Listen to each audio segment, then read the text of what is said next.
Hey there! I thought I'd pop on and give you a quick review of a book that I read a couple days ago, a work of World War II historical fiction that came out in 2016 and has been pretty popular, Salt to the Sea by Ruta Sepetys. Sorry if I'm not pronouncing that correctly.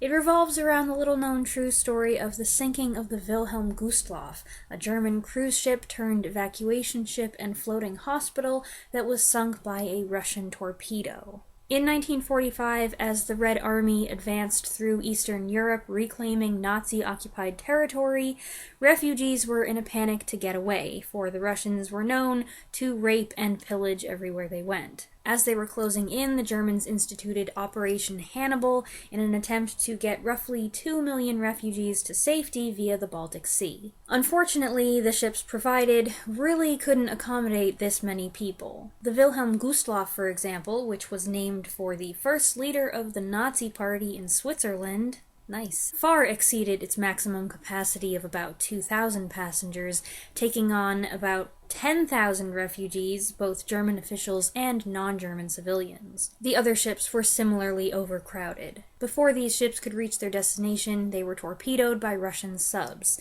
resulting in mass casualties. The Wilhelm Gustloff fared the worst. Of its roughly 10,000 passengers and crew, over 9,000 died, making it the largest loss of life in a maritime disaster in history, with greater loss of life than the Titanic or the Lusitania. Yet a lot of people, myself included I think, have never heard of it. Sepetys takes this incident and builds a story around it, focusing on a small group of individuals who are making their way through the woods, across a frozen lake, to the port, and eventually to the Wilhelm Gustloff. She also weaves in a subplot related to the Amber Room, the much sought-after secret storehouse of reclaimed, stolen art. Ever since the war ended, people have searched for this room and its treasures, and as of the book's publication in 2016, it had not been found, and as far as I can tell, it still hasn't been found, at least not officially. This book has 4 perspectives, 4 young viewpoint characters. Joanna, a Lithuanian nurse, Florian, a Prussian soldier on the run with a secret about the Amber Room, Amelia, a pregnant Polish girl, and Alfred, a German sailor assigned to the Wilhelm Gustloff. The narrative moves around from one character to the next very rapidly, telling the story with short chapters that vary in length. Some are a few pages long, some are only a couple lines long. Honestly, when I started this book, I didn't think it was going to work for me. The storytelling style seemed too disjointed for what the author was trying to pull off, and how was I going to get invested in these characters in a character-driven book when I wasn't being given enough time to get to know them? I almost stopped reading it. I was this close, but for some reason I didn't. I reread the blurb and remembered what had gotten me interested in it in the first place, and then I pushed through to the point that I started to come around, and I ended up really liking it. I don't think it's perfect. It probably doesn't win a spot on my favorite World War II novels list. I haven't come away with the impression that Sepetys has an especially amazing way with words, and I think that the style and the structure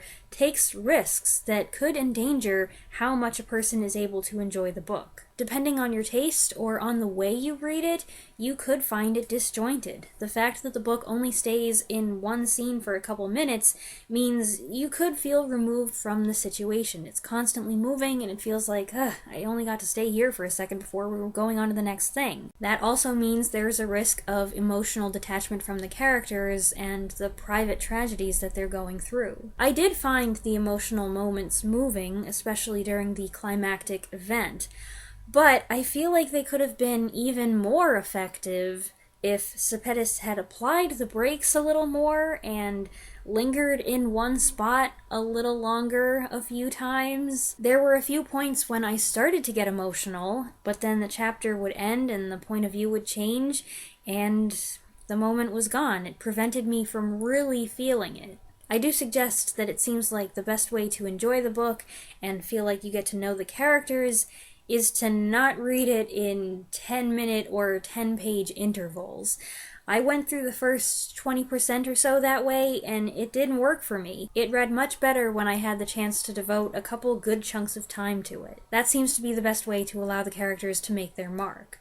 Sepetys has succeeded in giving her four main characters distinctive voices, especially Amelia with her nature analogies and somewhat poetic way of thinking, and Alfred with his repulsive Hitler sycophancy and disingenuousness. He is a very unlikable and distasteful character. Another strength is the quick pace, and yes, the shortness of the chapters does help with that. So the short chapters are both a strength and a weakness.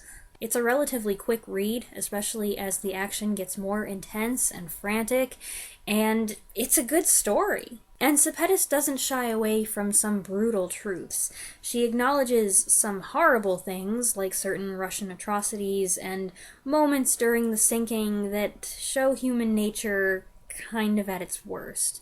But these things are tastefully addressed. They're included for realism, but not dwelt on in excessive detail. I ended up liking this one, even though it didn't start out that way.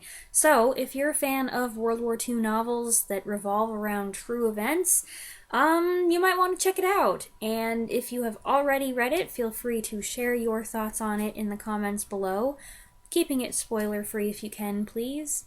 I hope you enjoyed the review, and I'll see you next time. Thanks for watching!